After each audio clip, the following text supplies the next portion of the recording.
everybody, Ben here with Tree Smith.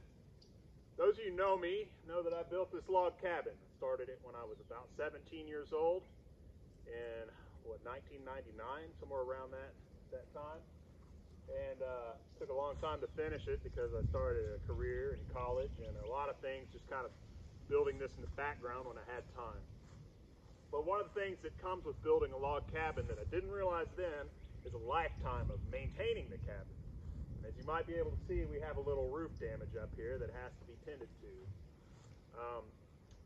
Now when I started this, YouTube and that kind of thing wasn't a big deal. People didn't, often film or vlog or video chronicle what they were doing, but that became kind of a popular thing, and I really wished that I had filmed the building of this cabin. It's something I didn't do, but I've been really inspired by guys like Dick Prenicky, who in the 1960s did a really nice video chronicle of the building of a cabin in the wild Alaskan wilderness.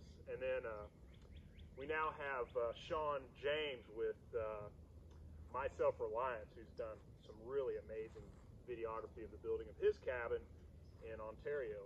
And, taking those guys as inspiration, I'd like to film what I do with this cabin as I do it. So just going to kind of learn as I go here with the editing and everything, and see if we can put together something fun as I redo the roof of the cabin. So I'm going to show you what happened here and what we're going to do, and we'll go from there. Now in May of 2020, we had a serious windstorm out here that just took trees down all over the county, and it took part of the roof off of the log cabin. Now, at the time, I was recovering from a really bad injury. I had a motorcycle accident that broke both of my knees, both my tibial plateaus. I was recovering from that, and there was no way I could tend to this at that time. And it's actually changed my mobility a little bit. Where I used to would be able to just be all over this roof is now going to be a little more challenging, but I'm feeling where I'm finally up to a task like that. Now, really the roof needed to be replaced long before we had this damage.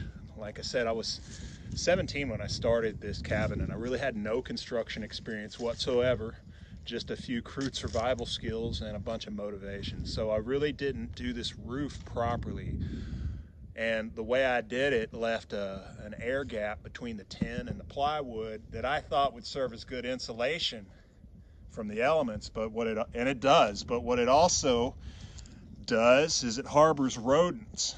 I didn't think about that, but I've always had a squirrel problem with this cabin, and the squirrels really chew up the cabin. Forgive the mess, the squirrels make a mess, so the floor is a little dirty. But, the squirrels like to live in the roof. Here's an example of some of the damage they did. There used to be a cool peg sticking out at the bottom of this ladder rung that held the ladder together. The squirrels have chewed that off. They come and chew on the edge of the logs. There's some squirrel damage. So for a long time, I've always known that, hey, you need to redo this roof. But this project just kind of fell on the back burner because it's kind of a big undertaking.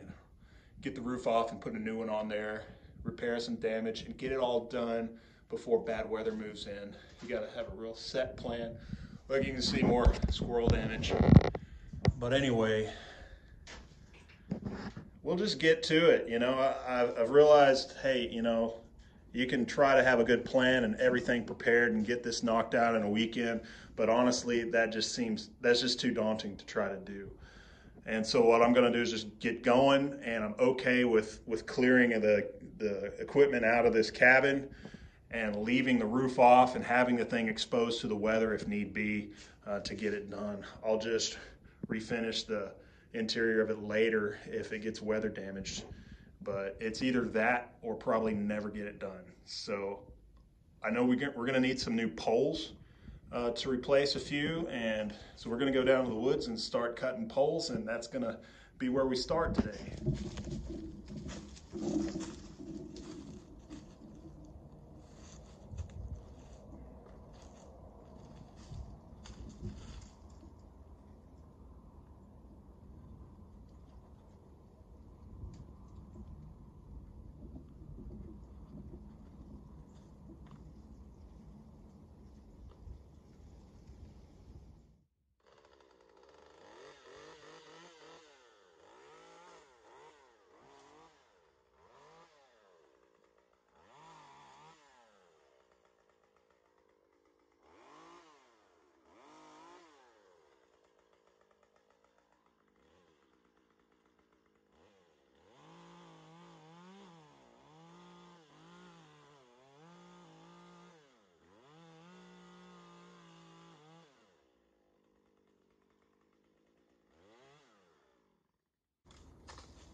February is the best time of year to do this kind of work. We're in North Texas, and often, you know, I'm realizing I need logs for this project or that, but if I want to log them, the woods are full of mosquito and poison ivy and all kind of things that make logging an unpleasant experience. But if you get out here in February, all the leaves have fallen off the trees, so you can see through the woods really well.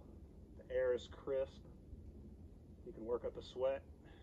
You feel good. You're not bothered by poison ivy or mosquitoes, so we couldn't ask for a better time of year to get to work on this.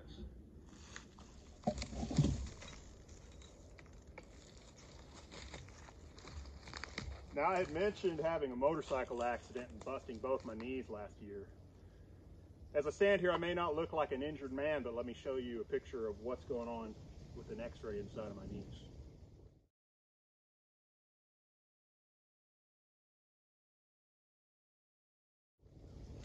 Came off of a dual sport motorcycle and shattered both tibial plateaus. And it's reduced the range of motion in my knees. They're not as easily, you know, I can't just pull my heel up to my glute as quickly and easily, or at all really, like I used to.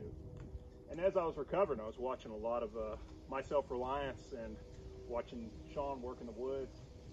And you know, I built my cabin when I was 17, and I've always, there's always things I wish I did differently and changed and did better. And always kind of had this hope that, you know, maybe another, you know, maybe I'll get another chance to build another log cabin someday after I retire or something like that. And when I lost the range of motion in my legs, it really kind of seemed to crush that dream, you know. And I was watching Sean working out in the woods and how quick he is to get down on a knee or crouch down and saw something or step over a log or a bunch of brush. And I was like, man, that's what I wanted, you know. And anyway, well, I'm really happy with what I'm able to do. And what I've learned is, even if you've got something holding you up, go for it anyway. It may be a little slower, but man, just go for it and do your best. So that's what I'm going for. You're probably going to see me hobble and trip from time to time because of my knees. And that's just the way it is. But man, I couldn't think of a better place to be right now than out here doing this. So here we go, over all this crap here. See how it goes. Yeah, not bad, not bad.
Through months of physical therapy, I was concerned I would never be able to do this again. You know, stepping over these obstacles and working in the woods. But here I am doing it for pretty much the first time. It's great.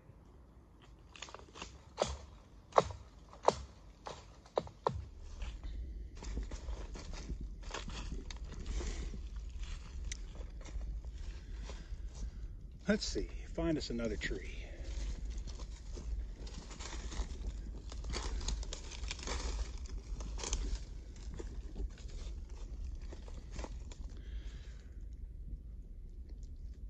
I like to not over thin areas. I've been harvesting trees from this thicket for a long time. It's awesome how it just keeps on giving trees. Seems like you can come down here and always find the diameter of trees you're needing. But I make a point to not thin one area out too heavily. Leave a few to grow bigger. That one's perfect. It's a perfect diameter, but I want to leave it for now. If I take that one out, there'll be too few trees in this spot.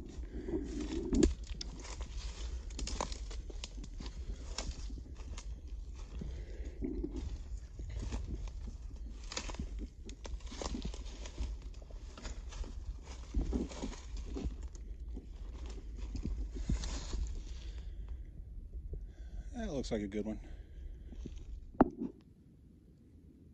Actually, that one's too small.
Well, there we have it.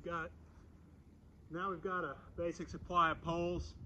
We're going to need to replace a few that have rotted, and these are green right now, so they're curing as we speak, and by the time we need them, they'll probably be dry and ready to use.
Well, this is probably going to wrap up episode 1 of re-roofing the cabin.